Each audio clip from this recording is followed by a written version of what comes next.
warahmatullahi wabarakatuh. Bismillahirrahmanirrahim. Yang sama-sama kita muliakan guru kita, mentor kita, Bapak Dr. Rizky Haji Mukhnil Habib MSI. Kita berdoa mudah-mudahan beliau selalu sehat untuk menenteramkan dengan fatwa-fatwanya masyarakat Banyumas. Sama-sama kita hormati Mbak Ayu Gida, Ibu Wakil Bupati, yang dari senyumnya juga menawarkan sebuah kesejukan. Sama-sama kita hormati Kepala Dinas saudara kita Agus. Dulu beliau orangnya gemuk, tapi begitu masuk ke dunia dinas pendidikan di Dukcapil, wah banyak sing namanya ganti, terus nikah kepriwe gitu, jadinya green sekarang ya. Tapi green ini karena memang mereka trilas program unggulannya Pak Bupati dengan Ibu Wakil jadi green. Yang sebelah kiri bapak-bapak kita, SK-nya di Pemda, SK-nya, tetapi ruh kegiatannya ada di Kemenang. Namanya Pak Kiai Wahyono. Tapi kalau patut jadi Gus Habib Kiai Wahyono. Gus Wahyono ya. Pak Kasubag, Pak Kasih Gala, dan Bapak Ibu sekalian, para penyuluh, ini penyuluh Kementerian Agama Kabupaten Banyumas semua. Kalau dikerahkan, mungkin ini penuh aula pendopo Wakil Bupati. Bapak Ibu sekalian yang saya hormati, kegiatan hari ini dilaksanakan secara nasional dan di jam yang sama. Ada beberapa fenomena. Yang pertama, sebagian besar sekarang itu menganggap sepele tentang doa. Jadi lebih mengutamakan perencanaan melupakan doa. Padahal bagi sekalian, Indonesia belum berdiri pondok pesantren jauh. Kadang kita sudah melupakan kalimat-kalimat yang dulu sering diajar oleh Gus Habib. Ikmal lidunyaka ka'annaka ta'ishu abad. Carilah dunia bahwa kita akan hidup selamanya, tetapi kadang melupakan wa'mal akhiratika ka'annaka tamutu ghadan. Yang kedua, Pak Wahyono, dulu itu ada namanya Raja Mataram, Raja mana, kepengin anaknya pinter ngaji, itu diprivatkan Gus Wahyono. Cara sini contohnya Pak Agus Raja Mataram, Gus Habib kiainya, putra mahkotanya itu dititipkan pada Gus Habib.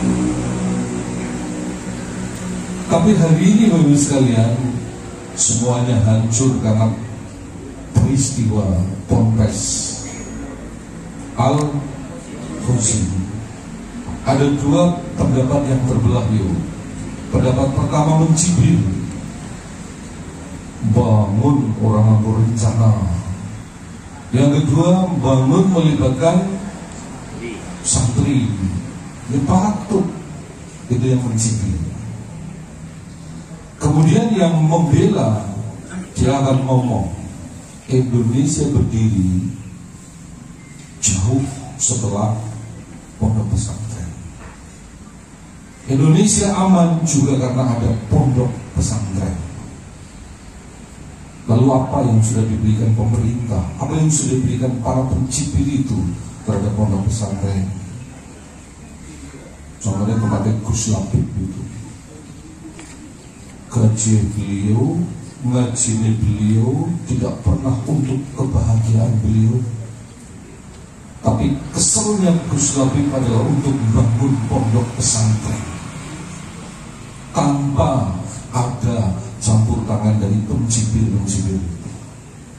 Maka dari dua ini sekalian, Kementerian Agama yuk sampai hari dengan beberapa kejadian tadi, Arab ngomong terlalu banyak, mau ditakoni janjane Kemenak wis aweh apa kalau pondok pesantren. Maka hati-hati jawabnya. Karena kalau dihitung, Bapak Ibu sekalian, ada yang komentar di media sosial itu, Kiai ini nganggo mobil Alphard dan lain sebagainya. Ingat Bapak Ibu sekalian, Kiai itu bagiannya mulang ngaji. Terus kesehariannya dari mana?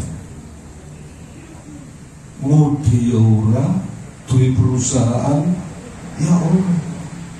Maka harusnya yang mencibir itu tadi kemudian nyokong ke pondok pesantren, karena pondok pesantren adalah tulang punggungnya negara.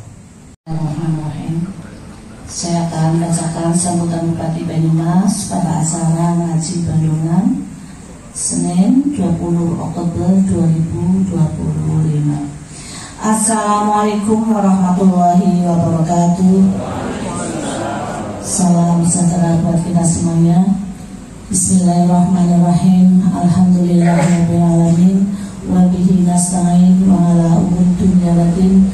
Rabbi shrah li sadri wa yassir li amri wa hlul 'uqdatam min lisani yafqahu qawli.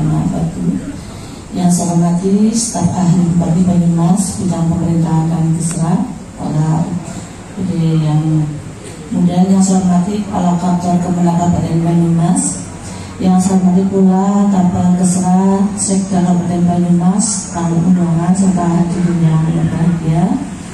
Yang saya hormati wabil khusus para alim, para ulama, para kiai, para santri yang hadir pada hari ini. Yang saya hormati pula yang tidak bisa saya sebutkan satu persatu. Pertama-tama marilah kita panjatkan puja dan puji syukur kehadirat Allah Subhanahu wa taala yang telah memberikan rahmatnya kepada kita semua, sehingga pada hari ini kita masih diberi kesempatan untuk bersama-sama mengikuti acara pengajian Bandungan dalam rangka Hari Santri Nasional tahun 2025. Salawat dan salam selalu kita curahkan kepada junjungan kita Nabi Muhammad Sallallahu Alaihi Wasallam yang senantiasa kita harapkan syafaatnya sampai di hari yaumil akhir. Hadirin yang saya hormati, Hari Santri Nasional yang kita peringati setiap tanggal 22 Oktober merupakan momentum penting untuk mengenang kembali semangat perjuangan kaum santri dalam mempertahankan kemerdekaan dan menjaga keutuhan negara Kesatuan Republik Indonesia. Tema besar ini yaitu Hari Santri setiap tahun mengingatkan kita bahwa santri bukan hanya simbol kesalehan, tetapi juga motor penggerak perubahan nasional dan kemajuan bangsa. Kegiatan ngaji Bandungan ini sangat relevan untuk memperkuat jati diri santri dan masyarakat Banyumas yang religius. Tradisi ngaji bukan sekedar rutinitas keagamaan, melainkan cara untuk menumbuhkan cinta terhadap ilmu, menghargai guru, serta membentuk kepribadian yang rendah hati dan berakhlak mulia. Nilai-nilai ini menjadi bekal penting bagi generasi muda dalam menghadapi tantangan zaman yang semakin kompleks. Di tengah derasnya arus globalisasi dan perkembangan teknologi, peran ASN dan masyarakat umum juga sangat penting dalam meneladani semangat santri. Melalui kegiatan ngaji Bandungan ini, kita diajak untuk memperdalam pemahaman agama, memperkuat moralitas, dan menumbuhkan kesadaran spiritual dalam menjalankan tugas dan pengabdian kepada masyarakat. Nilai keikhlasan, kesabaran, dan tanggung jawab yang diajarkan dalam tradisi santri hendaknya dapat menjadi pedoman dalam melayani publik dan membangun daerah. Hadirin yang berbahagia, demikian beberapa hal yang perlu saya sampaikan pada kesempatan ini. Melalui momentum Hari Santri Nasional ini, mari kita jaga kebersamaan, kerukunan, serta semangat gotong royong sebagai ciri khas masyarakat Banyumas yang adiluhung. Sekian dan terima kasih. Kurang lebihnya mohon maaf. Assalamualaikum warahmatullahi wabarakatuh.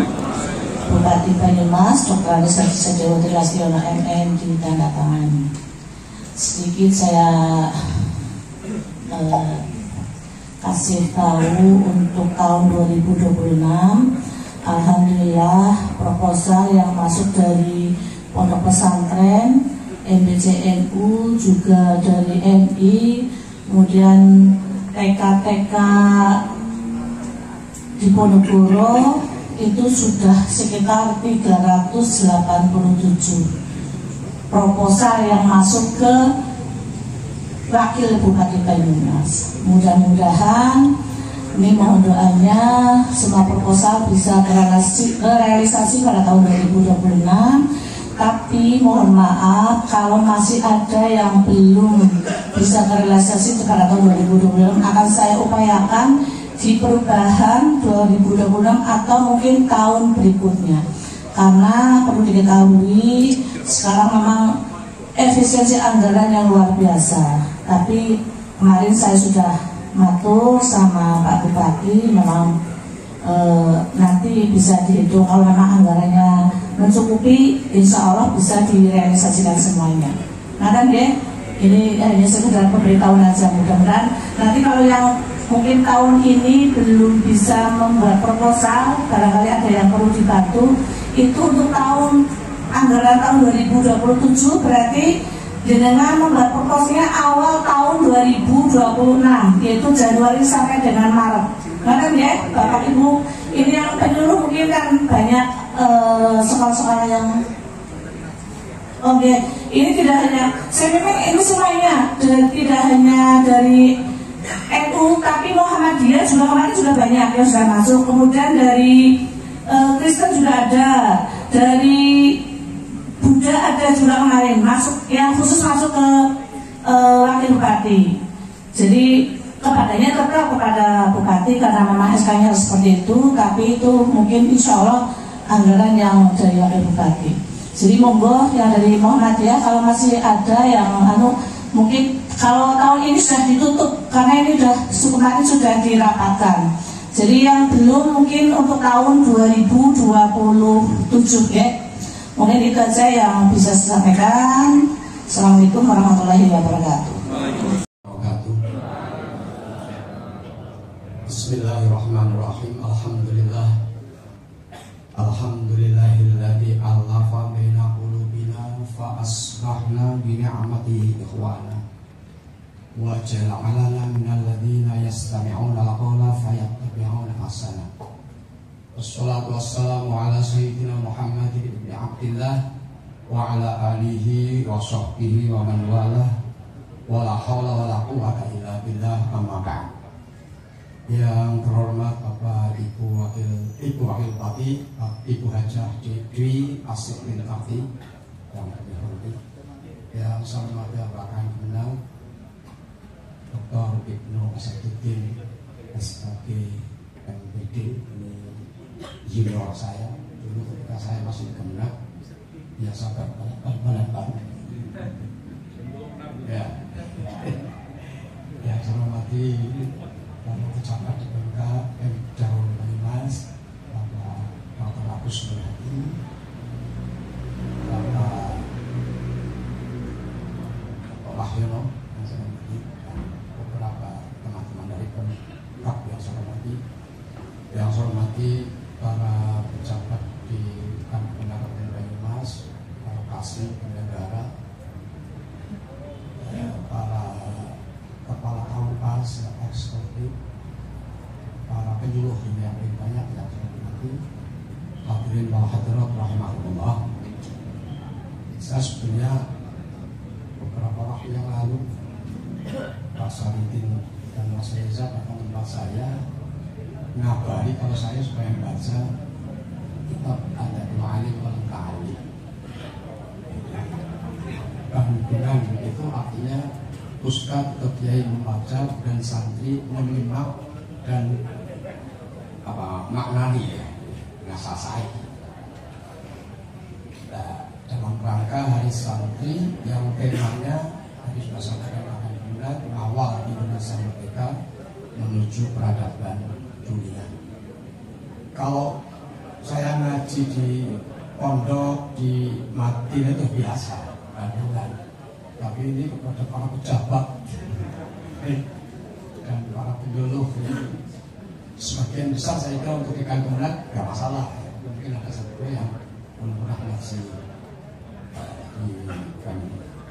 Mas mungkin ya, nah, akan saya sampaikan itu secara ringkas dari mulai muqaddimah, kemudian ada bab 1 sampai bab 8, semua yang sedikit itu 1 jam ini selesai.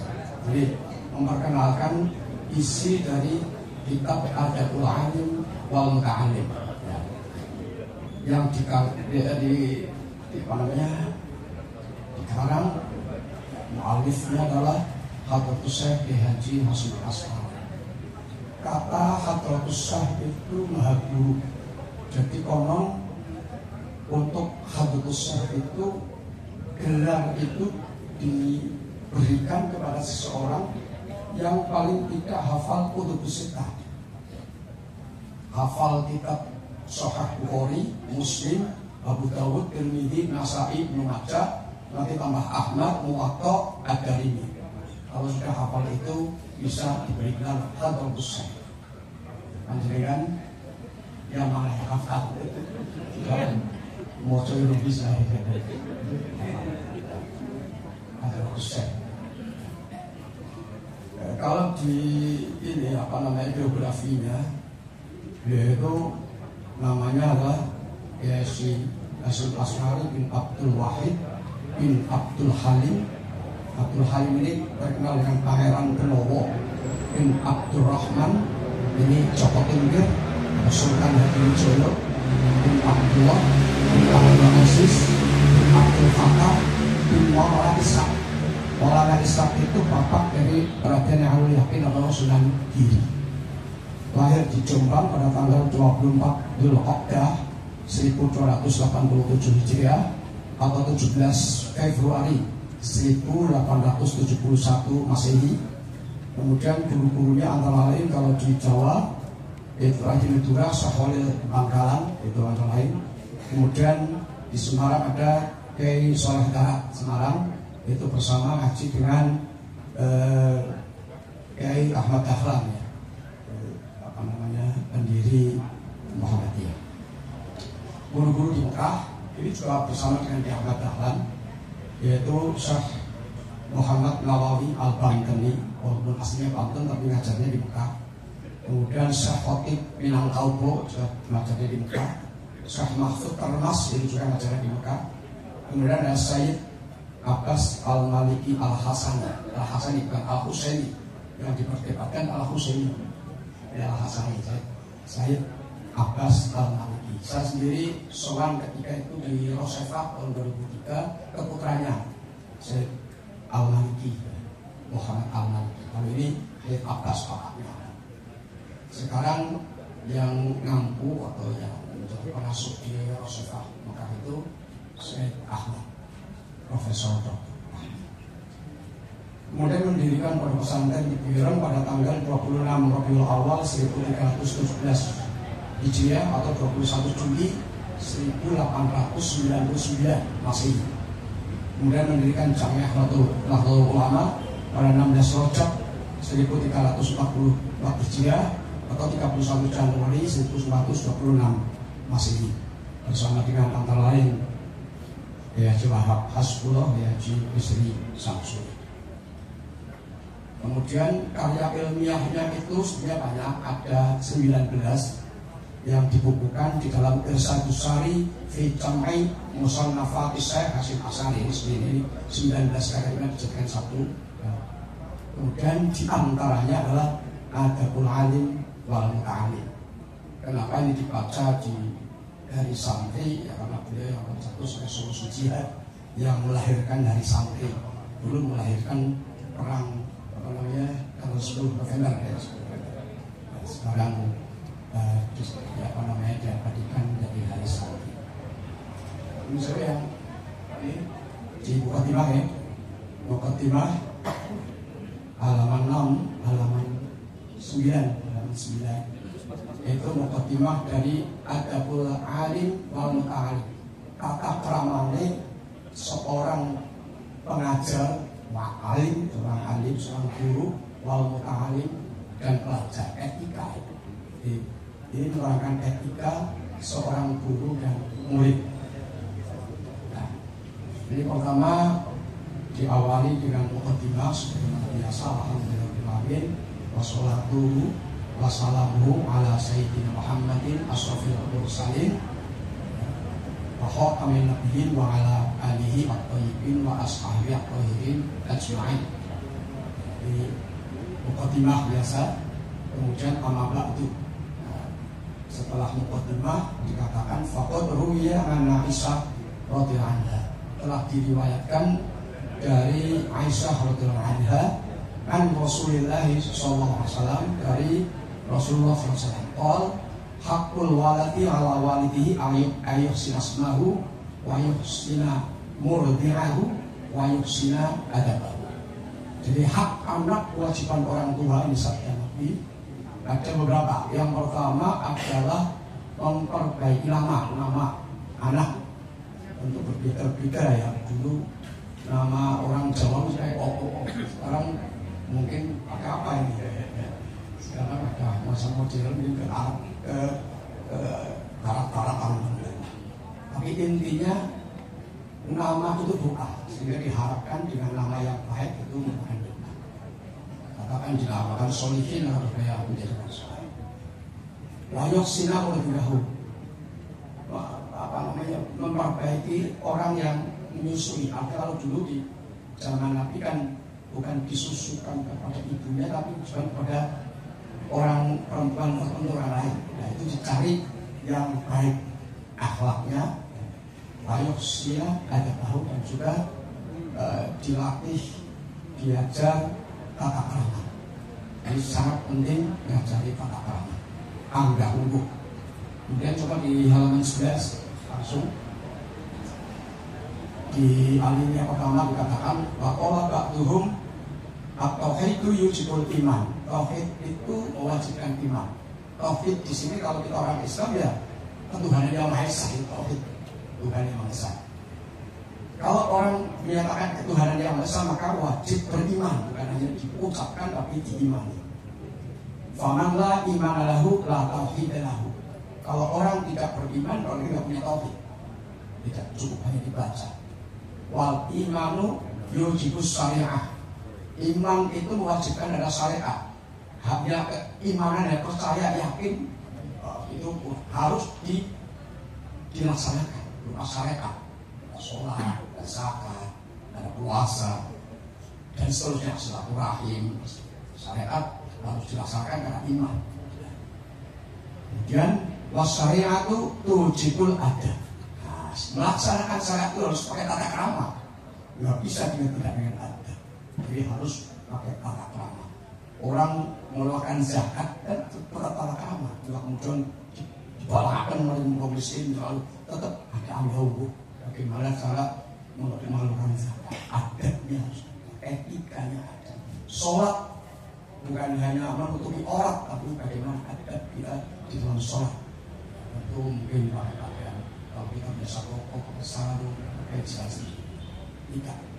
Faman la adab lahu la syariat lahu. Kalau orang nggak punya etika, nggak punya tata krama, berarti orang ini nggak punya syariat. Wala iman lahu, tidak punya keimanan, bahkan wala tauhid lahu, tidak punya tauhid.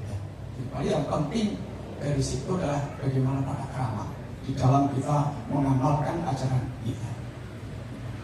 Kemudian langsung dicucuk fahadi puluhan nususun shorihah. Ini semua nas-nas ini catatan-catatannya adalah catatan yang jelas wa aqwalun muayyadatun binuril ilham, dan perkataan yang dikuatkan dengan cahaya ilham. Mufsihatun bi'uluwi makanatil adab, yang menerangkan tentang luhurnya budi pekerti. Musorehatun di anna jami'al a'mal ad-diniyah, yang menjelaskan bahwa semua amal yang agama beragama, qalbiyatan kana atau badaniyatan, baik amal hati maupun badan, qauliyatan atau fi'liyatan, baik berupa ucapan maupun perbuatan, la yuktabaru syai'un minha illa in kana mahfufan bil mahasinil adabiyah. Itu dianggap semuanya itu amal-amal yang dianggap kecuali apabila dibarengi dengan kebaikan akhlak, kebaikan budi pekerti. wal mahamidis sifat iyati, dan sifat-sifat yang terpuji, wal makarimil khuluqiyati, akhlak yang mulia, wa bi anna akhlaqal amali bil adabi ajilan, dan bahwa sesungguhnya menghiasi amal dengan adab, amal hiasi dengan tata krama sekarang ini, saat ini, alamatu qabulihi ajilan, merupakan tanda akan diterimanya amal itu pada saat mendatang. Jadi bagaimana sekarang kita itu menghiasi amal itu dengan adab, insya Allah akan mendapatkan pahala di masa yang akan datang. Kemudian terus ke adanya berikutnya, ya halaman 11 masih di akhir. Walamma balaghat rutbatul adabi ila hadil martabah. Setelah kita melihat derajat akhlak itu sebegitu tingginya, wakana madarikul mufassalatihi qafiyah, dan kenyataannya untuk mencari kriteria akhlak secara jelas, secara nyata itu masih sama-sama. Di sini benar, di sini apik, itu masih sama.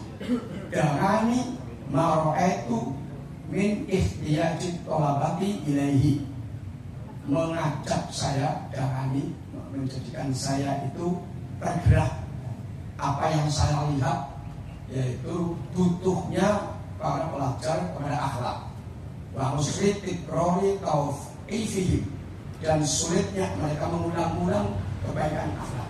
Kadang-kadang akhlak yang baik itu cuma diulang satu kali, kemudian direm, nyapin, diberi peringatan oleh gurunya, misalnya ini tak boleh. Tapi sampai 2 hari kembali lagi ke yang jelek. Ya, maka penting diteruskan. Mudah wakaknya lebih penting. Nah, melihat seperti itu, bahwa para pelajar butuh pelajaran akhlak dan butuh melakukan terus-menerus akhlak yang baik itu, maka dangani ila jam'i hadhihi risalah, mendorong aku ini Haji Hasyim Asy'ari untuk mengumpulkan risalah ini, katakan mengarang ini, dari kirotan nafsi, yang untuk mengingatkan kepada diri saya sendiri, walil qasilina min abna'i jinsi, dan orang-orang yang memiliki wawasan yang masih dangkal, seperti anak-anak semisal saya. Wasamai Tuhan ada belahani wal mutahari, dan saya namakan kitab ini, risalah ini dengan nama Adabul Alim wal Mutahari, tata kramanya guru dan pelajar. Nafa'alhu biha fil hayati wa ba'da. Mudah-mudahan Allah beri manfaat dengan risalah ini, baik di dalam kehidupan ini maupun setelah kematian. Allahumma innahu waliyul hasanat, sehingga Allah lah yang menguasai berbagai kebaikan. Kemudian masuk awal, ada beberapa yang saya sampaikan. Yang pertama, fi fadlil ilmi wal ulama wa fadli ta'limihi wa ta'allumihi. Bab pertama ini tentang kemuliaan ilmu dan ulama dan keutamaan mengajar dan belajar. Diawali dengan firman Allah Subhanahu wa taala di dalam surat Al-Mujadalah ayat 10, yang baca Mujadilah, Al-Mujadilah. A'udzu billahi minasyaitonir rajim. Bismillahirrahmanirrahim. Yarfa'illahu alladziina aamanu minkum walladziina utul ilma darajat. Allah mengangkat derajat orang-orang yang beriman di antara kalian dan orang-orang yang berilmu pengetahuan. Ayat ditafsiri oleh Syekh Hasyim Asy'ari, yarfa'il ulama minkum darajatin. Allah mengangkat para ulama dari kalian, orang-orang pintar dari kalian, beberapa derajat. Kenapa diangkat oleh Allah? Bima jama'u minal ilmi wal amali.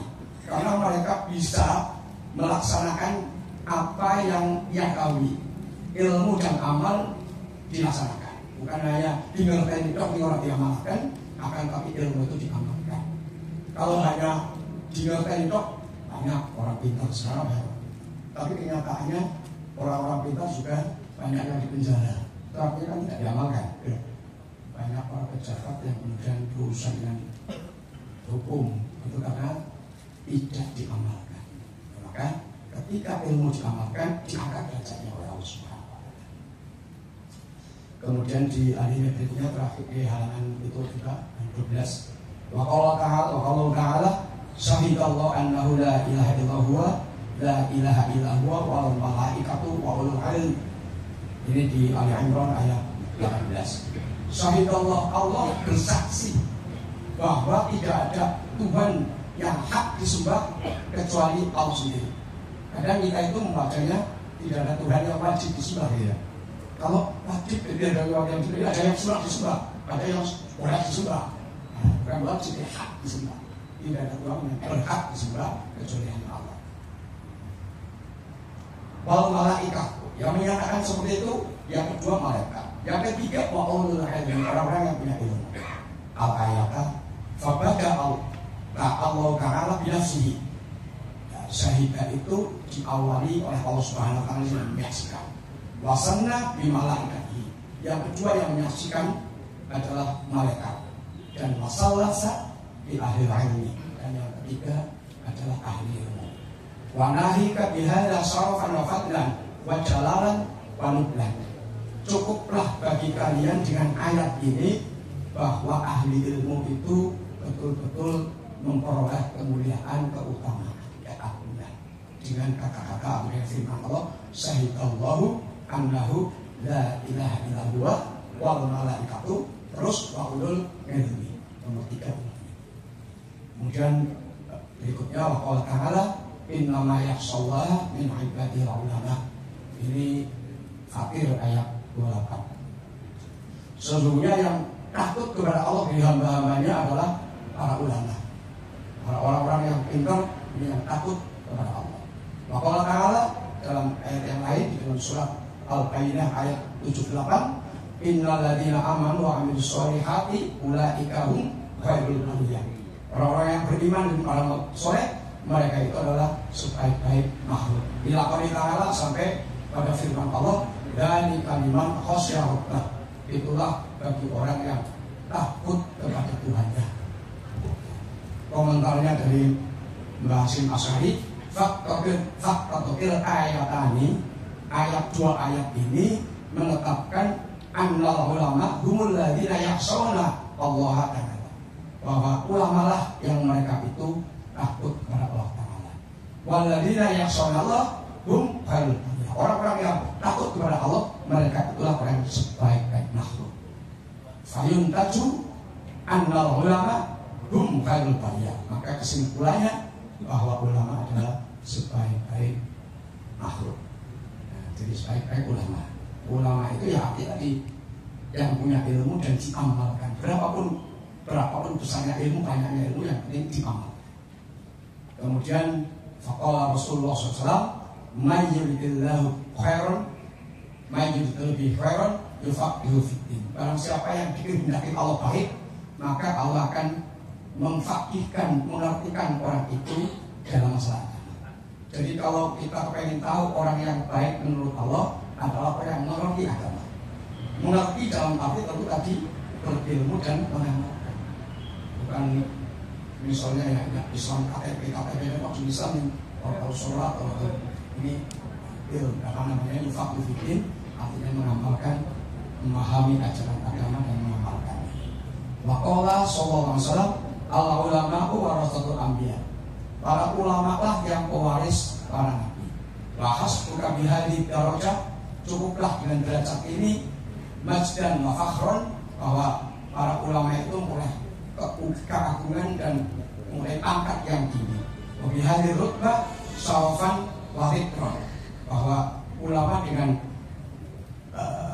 derajat itu, bahwa ulama pewaris para nabi, maka memperoleh kemuliaan dan sesebutan panggilan yang bagus.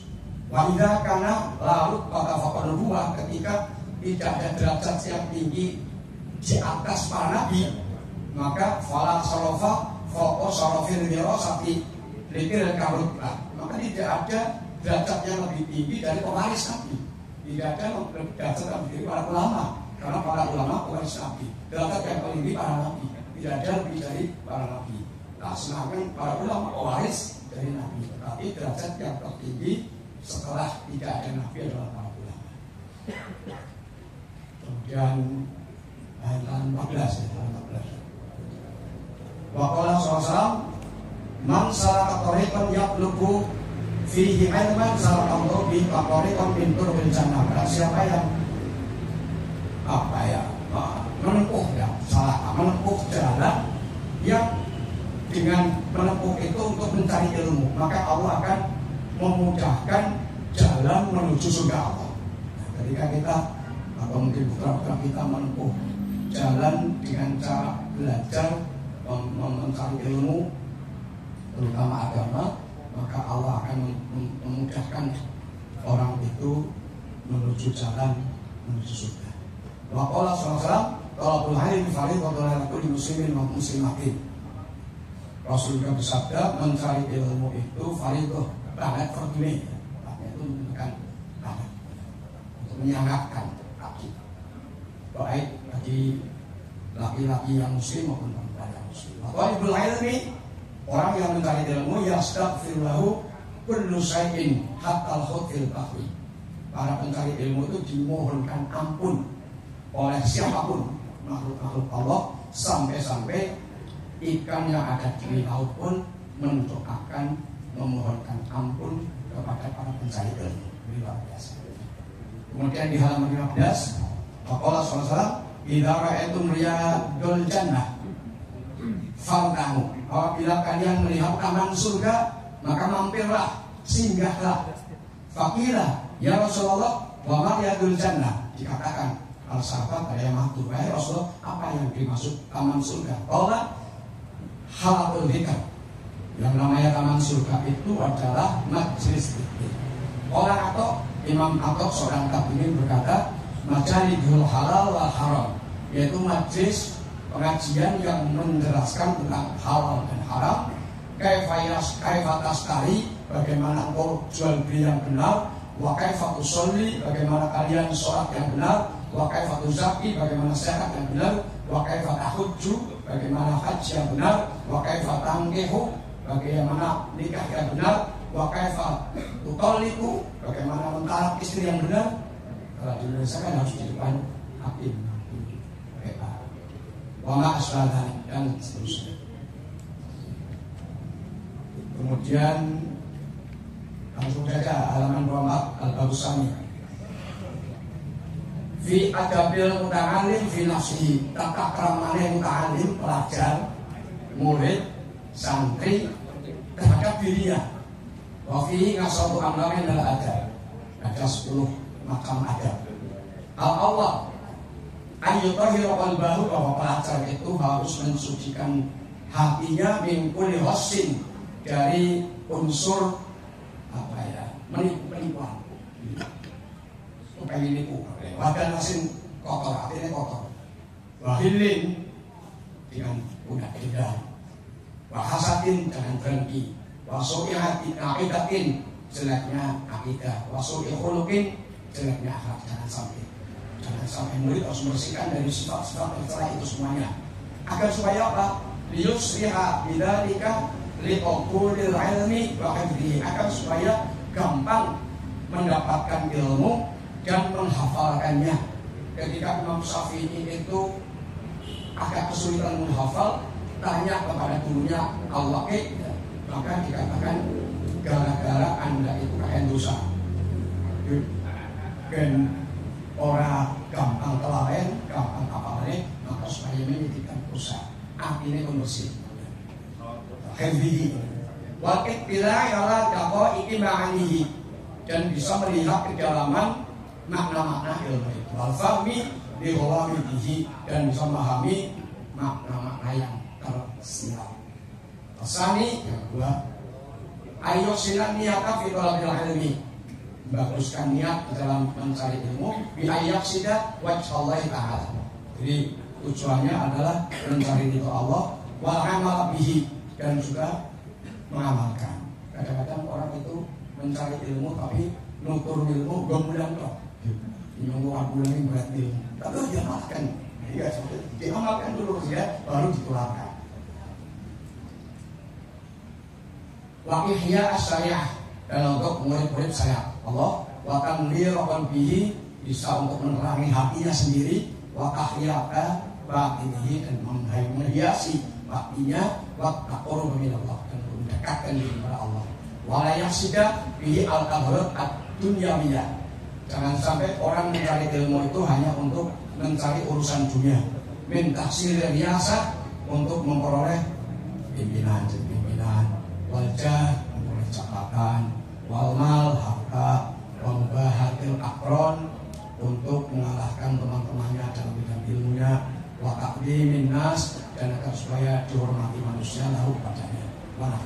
Jadi tetap tujuannya lillah. Kalau toh nanti diberi jabatan, diberi ini itu bukan tujuan. Akan tapi mungkin itu berkahnya ilmu. Ini masalah. Tapi bukan di awalnya tujuannya mencari ilmu untuk itu. Tujuannya ya pokoknya menggunakan ilmu untuk menghilangkan kebodohan diamalkan. Perkara nanti kemudian sudah mendapat jabatan itu bukan tujuan. Tujuan akhir. Kemudian Robi yang keempat masih di halaman 25. Ayyak naha minal aquti wal libas bima tayassara. Pelajar itu harus sederhana, baik makanannya maupun pakaiannya. Sekarang ada makan ya itu sudah lumayan ya. Sederhana di rumah, kemudian diberi gratisan. Mudah-mudahan nggak ada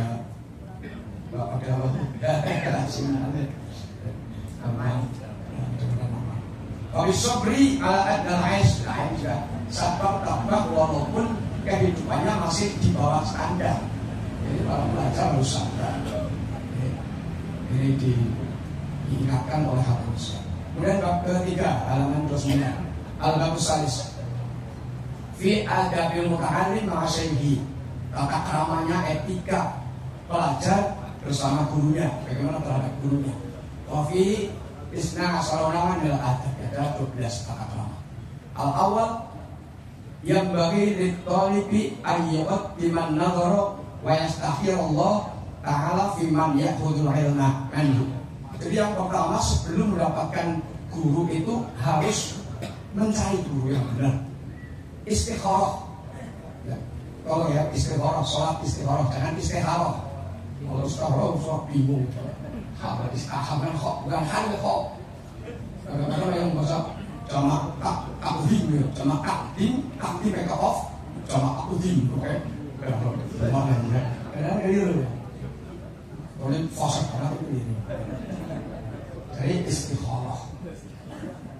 Istikharah minta bila dipilihkan oleh Allah, guru saya nanti siapa calonnya yang pas. Firman ya'khudul ilma, yang akan kami ambil ilmunya, ngandung dari guru itu. Wayak sibu husnal akhlak, dan akan menghasilkan dengan guru itu akhlak yang baik. Wal adab, penting memilih guru. Kalau kita mencari, mungkin orang tua mencari sekolah yang pas untuk bisa mendidik anak-anaknya. Kemudian dalam 30 berikutnya warofi ayat guru ilahi bihainil ijlal wa ta'zim. Bagi seorang murid melihat gurunya itu harus menghormati, hormat, ta'zim, layak dan diafi dalam cara kamal, dan yakin bahwa gurunya itu punya kelebihan. Jangan sampai guru malah banyak surah orang berkah ilmunya. Gurunya malah jadi bodoh di bawah ini kan. Gurunya bagaimanapun itu adalah guru kita yang perlu dihormati. Kemudian yang kelima al-khamisu ayya'rifalahu waqtahu. Murid juga tahu kewajibannya terhadap guru.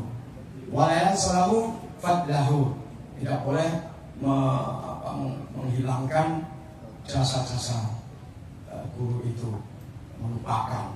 Wa ayat mualahu muddata hayatihi wa ba'da mamatihi. Selalu mendoakan kepada guru, didoakan dalam keadaan masih hidup maupun telah meninggal. Ini yang menjadi keberkahan. Jadi biasanya ke santri-santri, tolong harus sholat tuntunan khusus kamu guru.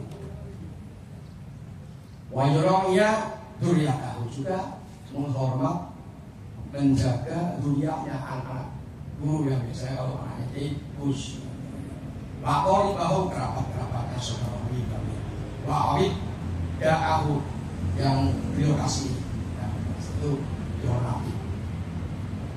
Wa yata'ahada ziyarata qabrihi. Kalau sudah wafat supaya terus ziarah ke kuburannya. Wal istighfar lahu wa sedekah. Istighfar mohon ampun kepada guru kita dan juga terus sedekah yang ditujukan kepada Allah. Itu adab. Terus yang keempat, al-Ghafurabi. Fi adabil muta'alimi fi durusi halaman 43. Fi adabil muta'alimi fi durusi. Tata krama pelajar di dalam pelajarannya. Wa maya amiduhu ma'a syekh wa rafaqati. Dan apa yang harus ia pegangi dengan gurunya dan teman-temannya. Ya.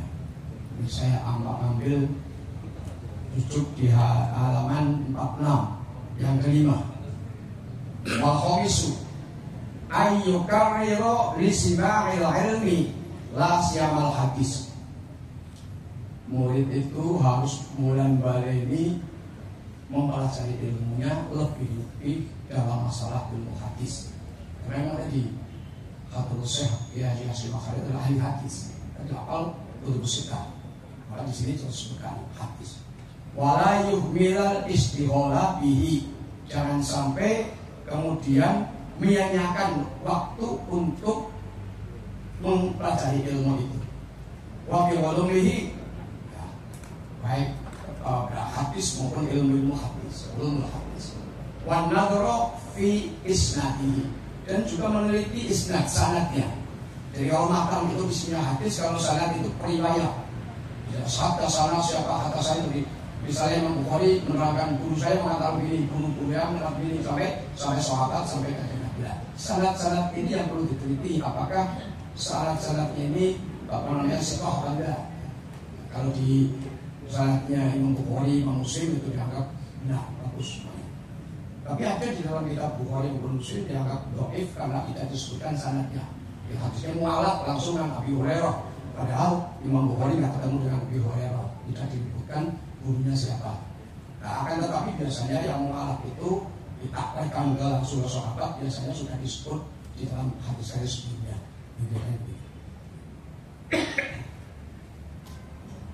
Kemudian wayak tani awalan di Sahih Bukhari. Yang diperhatikan pertama dalam masalah hadis adalah hadis Bukhari, wa Muslimin, hadis Muslim, summa baqiyatul kutubil usul al-muqammati fi hadha sa'an. Kemudian kitab-kitab pokok yang biasa diperdomani di zaman sekarang. Kalau Muwatta al-Imam Malik, seperti Imam Muwatta sebagai mereka melihat Imam Malik. Diketahui Imam Syafi'i gurunya mesti salah satunya Malik. Tapi sebelum Imam Syafi'i berguru pada Imam Malik, Imam Syafi'i sudah hafal kitab Muwatta dulu baru berguru. Saya kira nggak ada murid yang hafal kitabnya gurunya baru berguru. Ini sudah hafal baru berguru. Wa Sunan Abi Dawud wa Nasa'i wa Ibnu Majah. Sunan Abi Dawud dan Nasa'i, wa Jami' Tirmidzi dan Sunan Jami' Tirmidzi.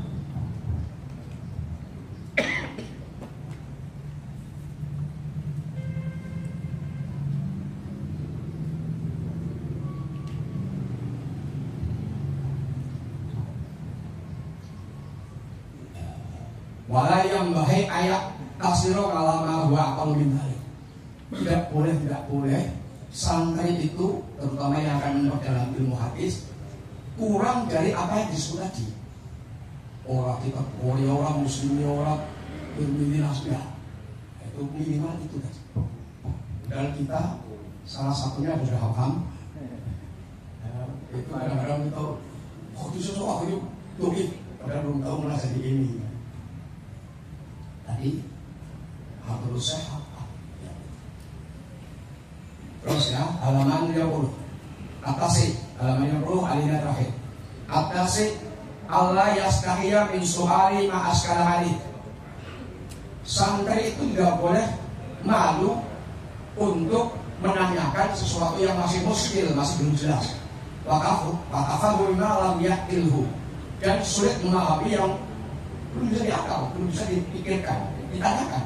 Tapi pertanyaannya harus bihalatufin, dengan lemah lembut, bahosnya ditaupin, ucapannya juga runtut baik, wa'adabin masuk ahli, dengan kata-kata yang baik. Itu kira-kira.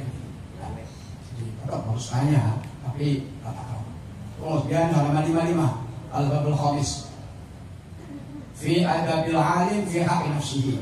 Tata krama ini guru untuk dirinya, terhadap dirinya. Wa fihi misruna adaban, ada 20 tata krama.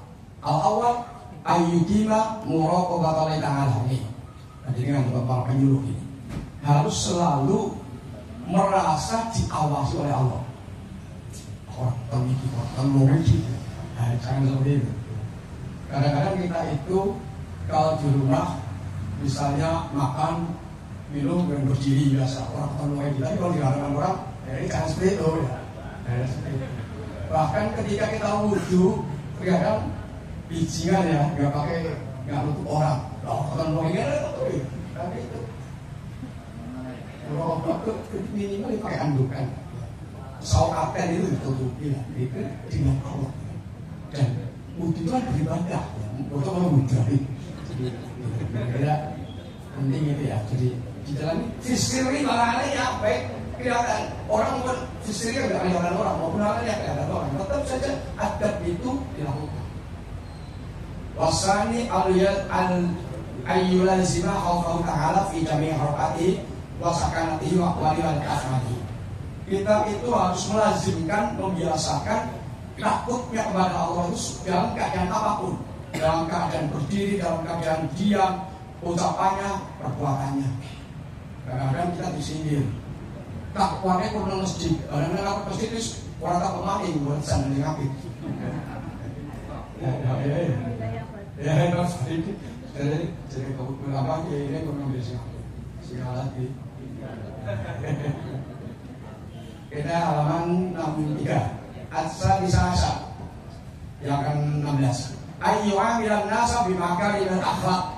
Jadi guru ini juga harus berakhlak yang baik ketika muamalah dengan manusia. Min qola qadil lafsi, apa namanya, sunnah. Saya pernah dirasakan Ustaz itu loh, kalau menengah motor suara ngomong mobil yang sensitif lah ya, seperti itu ya.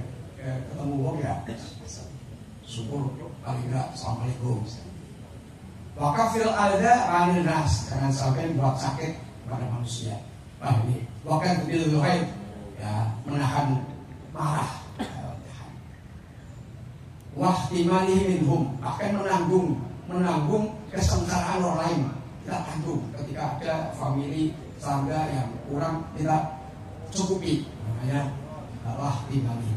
Wal isar, ini isar itu mendahulukan orang lain, tapi dalam masalah bukan ibadah.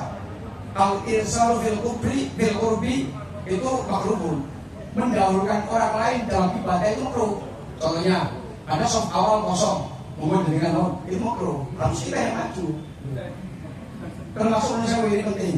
Panjenengan belum haji, tapi bisa membiayai haji orang tua panjenengan. Itu isar kepada orang tua itu makruh.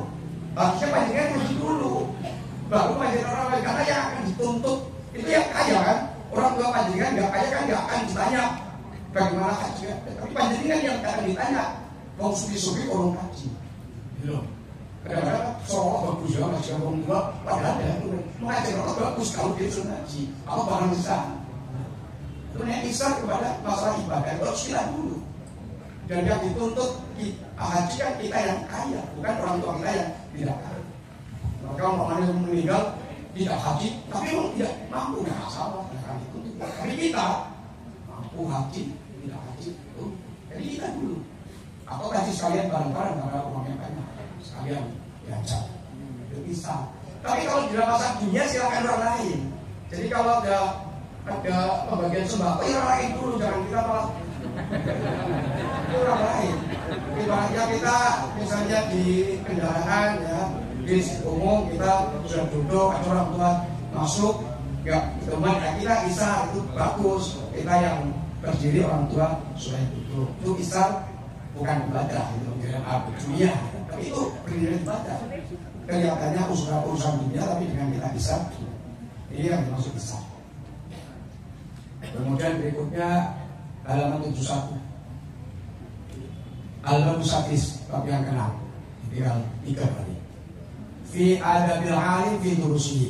Ini tata keramanya guru di dalam pelajarannya. Bagaimana guru etikanya gitu. Idza azama al-alimu ayyahdura majlis darsihi. Apabila seorang alim, seorang guru, seorang ustadz akan menghadiri majelis taklimnya, ya tatahharu minal hadasi wal khobas, supaya bersuci dulu. Kon wudu dhisik lah. Apalagi kalau punya jenazah, wadus gede. Wal khobas kotoran, jangan sampai pakaian kita kotor. Walaupun tidak najis tapi kotor sudah salah. Wa yatanal dhofu wa yatayyabu wa yalbasu ahsana siyabiyal lakati beda ahli zamani, supaya bersih, memakai wangi-wangian. Mereka gitu. Udah lihat misalnya para kiai sedih wangi dan memakai pakaian yang terbaik di zamannya. Maka Imam Malik itu kalau mengajar, kalau dia itu ahli hadis, ngajar Imam kitab melapor, itu pasti pakai pakaian yang paling baik dan boleh dikatakan setiap hari ganti, karena menghormati apa yang saya bacakan adalah sabda Nabi. Seolah-olah beliau wakili kanjeng Nabi, maka harus pakaian yang rapi. Jadi jangan tadi ketika kiai memakai pakaian yang bagus, mahal, karena itu menghormati ilmu. Walaupun mungkin juga dikasih dia. Saya pakai aslinya dikasih orang ini. Ya. Lumayan masuk aksara. Allah yang pakai beda ahli zaman ini. Jadi bahasa sudah kata sesuai dengan zamannya pakaiannya itu. Kalau dulu bahasa itu pakai pelakon ya. Pelakon karena zamannya saat itu begitu. Dan sekarang dia ngomong. Ya. Dan tapi dengan catatan qasidan bidzalika kulihi takdiman ilmi, dengan maksud itu semuanya itu menghormat, memuliakan ilmu. Wakat jilas syariati mengagungkan syariat. Wayanwi bitaklimihi aktar qurba ilallah.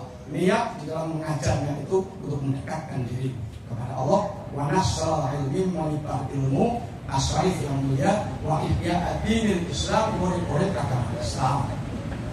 Maka beliau akan nilai ta'ala menyampaikan hukum Allah ta'ala allati uqmina 'alaiha wa umira bibayaniha, yang itu dititipkan kepada ulama. Ilmu-ilmu Allah itu waris para nabi kan dititipkan kepada ulama, maka harus disampaikan. Tidak fitnah, tidak dimudahkan pintar orang diulang. Boleh diamalkan. Halaman 80 Al-Babu Sahih Fi adabil alim maka dalam ilihi, adabnya, tata keramanya, etikanya orang yang berilmu, para guru dengan murid-muridnya. Wa fi arba'ata asyara, ada 14 macam minal adabiyah. Kita ngambil yang ketiga, halaman 83. Wasalisu ayyuhibba li talibihi ma yuhibbu li nafsi. Jadi guru itu harus memilihkan apa-apa yang ia sukai, jangan sampai ini harus sebenarnya. Nah, ibaratnya orang suka kok dan panganan sore lah dengan aulia ya. Ya berusaha tuh ya dengan aulia. Pakaian udah nggak pantas pakai diberikan acara. Kita masih senang diberikan. Kama waladha bil hadis, bagaimana yang ada. Wa yaqra'u lahu ma yaqra'u nafsi. Dan juga menjauhkan kepada muridnya itu apa yang dia sendiri nggak senang. Nah, jangan sampai semua senang berada. Ini penting ada guru pada muridnya. Kemudian masuk asam terakhir, babu sami. Masuk jam ya. Soalnya terus pintar-pintar terus biasa. Soalnya 95. Dari bahasa sisi bilang gini. Paling enggak ini ke Ramadan, jadi biasanya 20 hari kalau itu selesai Ramadan. Al-Babu Samin, ya yang ke-8, tapi yang ini terakhir. Fi adabi ma'al kutubi. Ya, tata krama baik mu'alim maupun mu'alim di hadapan kitab-kitab itu. Alat ya, karena alat iya alatul ilmi, sarana ilmu itu kan kita buku. Wa ma ya'alaku bil asliyah, dan apa yang bukan menghasilkan apa yang ada di kitab itu. Walat kaya dan juga bagaimana santri belajar biasa menyusun sepeda kan itu. Ngarang itu biasa bukan hanya bandungan seperti aja mendengarkan, tapi juga punya karya ilmiah.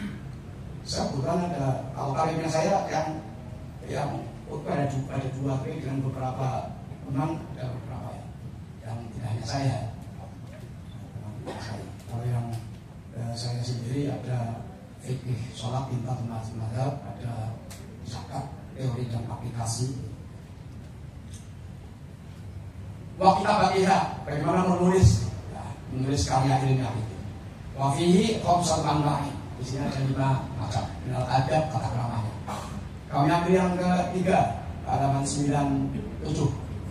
As-salis idza nasakha min kitabin aw talahu, apabila seseorang itu menyalin dari kitab disalin. Atau biasanya namanya karya ilmiah kan yang di sini biasa kan ngambil kan itu referensinya itu, maka dikatakan atau menelaah ini kita kan fala yatamuhu ngal aldi mafrusan ini. Jangan sampai kitab itu diletakkan di lantai. Tidak menghormati ilmu. Kita kan sering kan. Oh ini Quran jangan sampai ditaruh di lantai. Terus ada ganjilnya. Ada ganjilnya di sini kan. Padahal dia juga lupa kitab ini, saya ini. Bahkan dia di bawahnya itu ada dua sesuatu lah. Ada sesuatu dari kadang kan ada das misalnya. Ada sajadah. Jangan kemudian hilang. Itu intinya adalah bagaimana menghormati. Kemudian yang kelima di halaman 99. Wal khamisu idza nasakha syai'an min kutubil ulum syar'iyyah. Apabila santri itu menulis sesuatu termasuk dari kitab-kitab syariat, mungkin ada kitab tadi tafsir, hadis, syarahnya, fikih, kitab tauhid, ya. Fayam rai ayyakuna ala tuharatin. Nah, ketika kita menulis, mungkin panjenengan para penyuluh ringkas ya untuk disampaikan ke majelis kami. Maka supaya suci lah itu. Orang yang nulis itu dalam keadaan suci. Apalagi ayat Tuhan mustaqbal kiblah, mana kiblah? Macam-macam susah, gun-gun. Tapi tolong, saya juga berusaha kursi saya, meja saya, yang tulis mana kiblah. Termasuk gue terus, gue makan kitab, gue nulis itu nanti mulon, ya makan kiblah. Cuma permasalahannya kamarnya orang ibu ya. Saya kayak gitu. Termasuk saya masih termasuk ketika orang sakit ya Pak. Jadi saya nambah tapi kita itu tidak boleh utang sholat kan nggak boleh. Kan boleh. Kalau utang puasa boleh nggak? Boleh. Orang dalam perjalanan Ramadan kena medok mengolah nyaur utang. Orang lagi sakit kena medot orang puasa mau utang di nyaur. Bahkan ibu-ibu yang lengket tidak boleh puasa mau nyaur medot kan. Tapi sholat kan nggak bisa. Sholat selagi masih mukallaf maka harus dilakukan dalam keadaan apapun. Asal mukallaf itu adalah dewasa dan akalnya sehat. Kalau dalam perjalanan tetap harus sholat. Ada rukhsah, ada jamaah, ada kosong. Kalau sakit tetap harus sholat. Ada kalau tidak bisa berdiri duduk, kalau tidak bisa duduk turun. Dan turun ini di beberapa catatan yang saya tulis itu menghadap kiblat miring kanan. Yang mati. Nah, menurut berarti sirain Allah. Justru itu yang sakit Pak.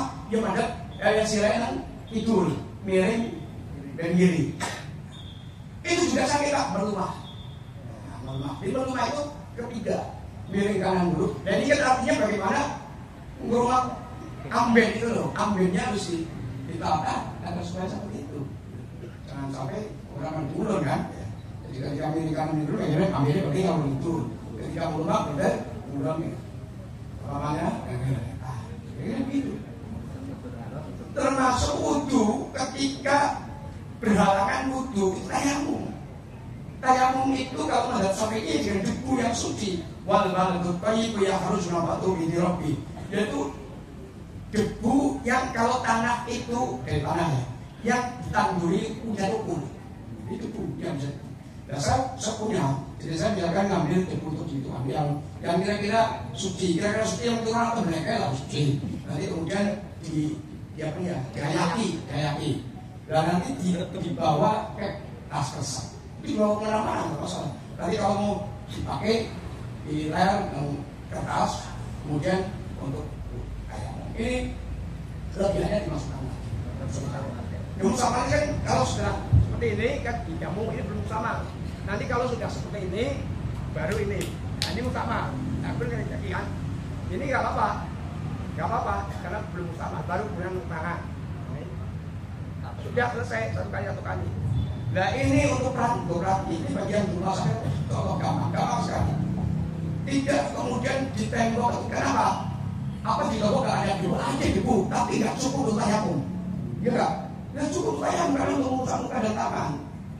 Ada debu, yakin ada debu, sini ada debu ada, tapi nggak cukup untuk tayamum. Masalahnya nggak cukup untuk tayamum. Masalah ini. Nah iya. Kalau rumah sakit misalnya, dan itu gampang. Dan agak kotor, asal punya kertas ini. Kaji gak ada Pak. Cuma kalau kaji itu kalau di pesawat itu ada beberapa salah, ada beberapa yang dilanggar. Jadi kalau saya tetap tidak perlu tayamum, tidak perlu wudu.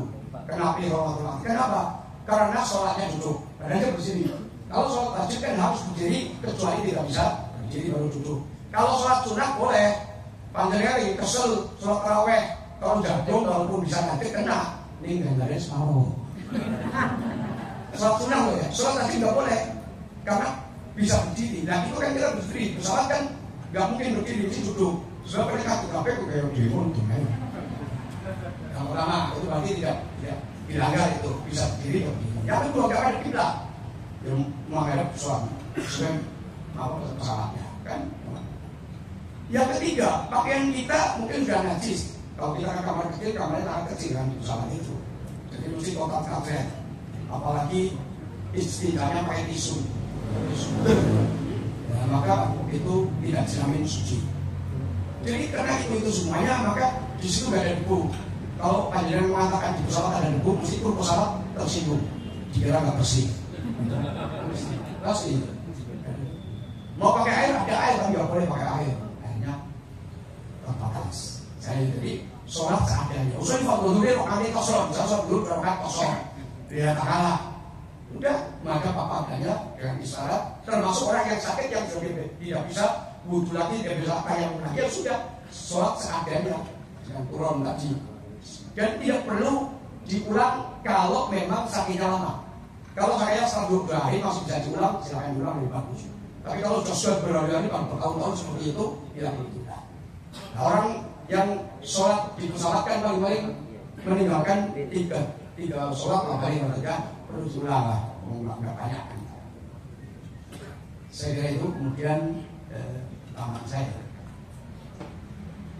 Nah ini wayab tadiu kulla kitabin bikitabati bismillahirrahmanirrahim. Ketika kita mau nulis apapun, maka supaya adabnya si apik nulis bismillahirrahmanirrahim. Bismillahirrahmanirrahim. Wa ingkara kita mengabdukan bihaqbatin, apabila kitab itu dikawiti dengan muqaddimah. Nah, muqaddimah. Takadum manu hamdallah wa salatu wa salam ala rasulih, yang memuat tadi ada namanya memuji Allah, membaca sholawat Nabi, mengucapkan sholawat Nabi.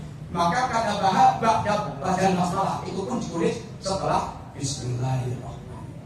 Nah, kullu amalin lain baru bismillah bahwa akal. Setiap apa saja yang tidak dimulai dengan bismillah itu terputus, itu kurang berkahnya. Memang ada perkecualiannya di situ, kecuali ulul salam. Memang ulul salam itu sebaiknya tidak bismillah.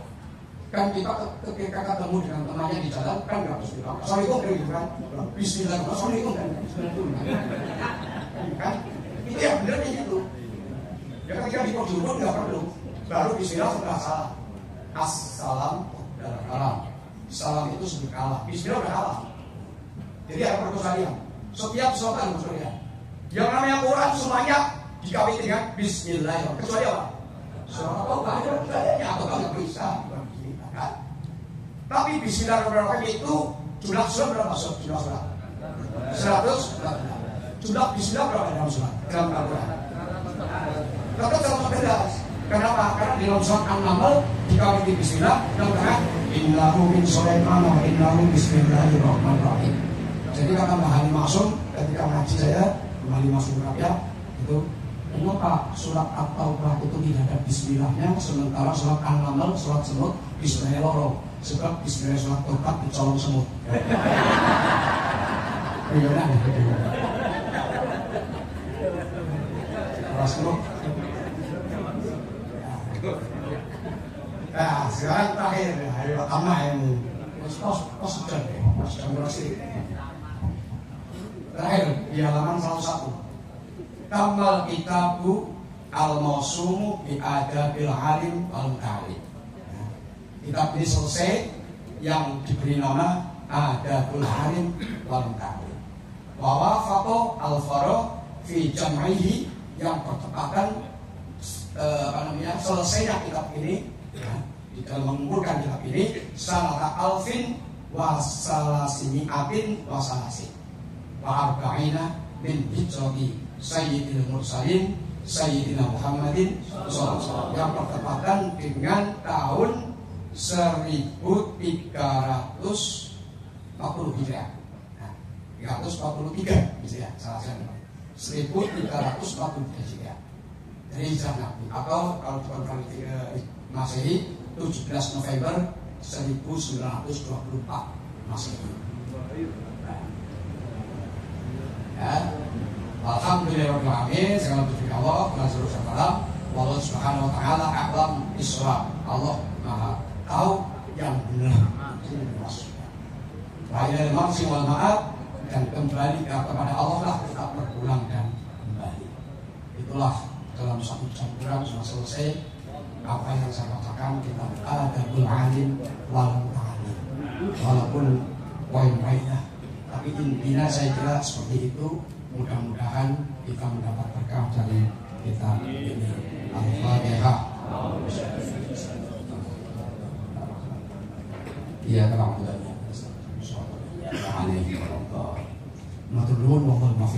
Assalamualaikum warahmatullahi wabarakatuh.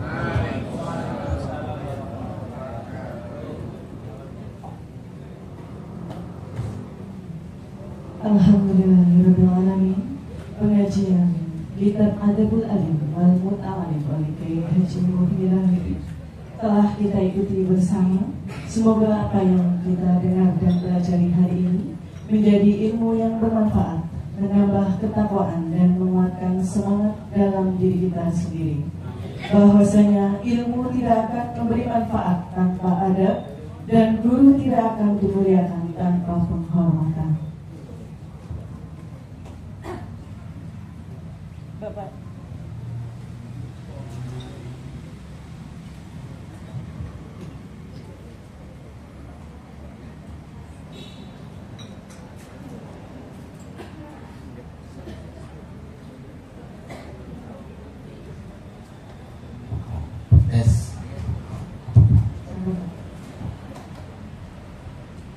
Bapak Ibu hadirin yang berbahagia, selanjutnya marilah kita bersama-sama mendengarkan doa penutup untuk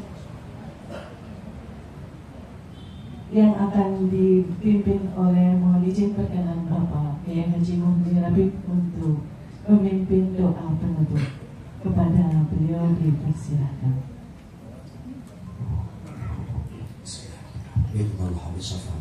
Al-Fatihah. Ar-Rahmanir-Rahim.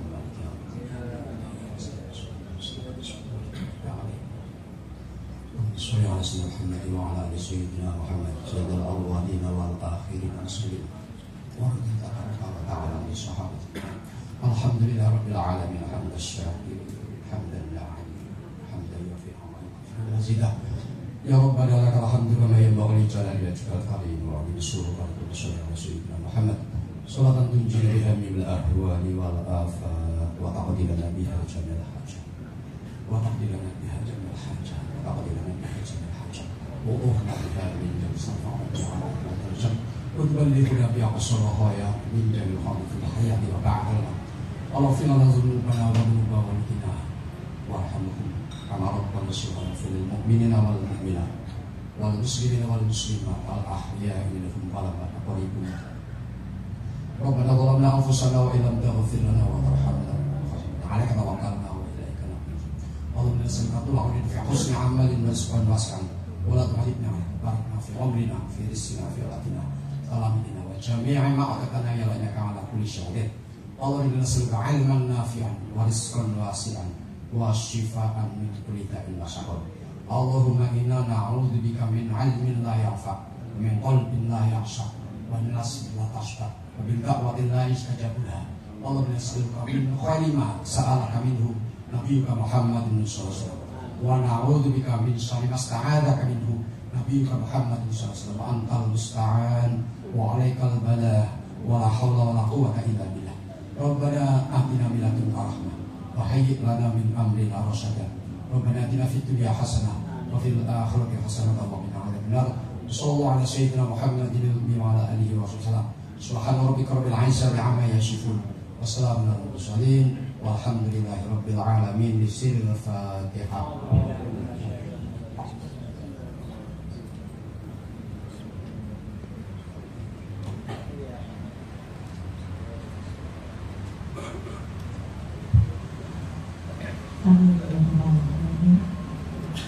Bapak Ibu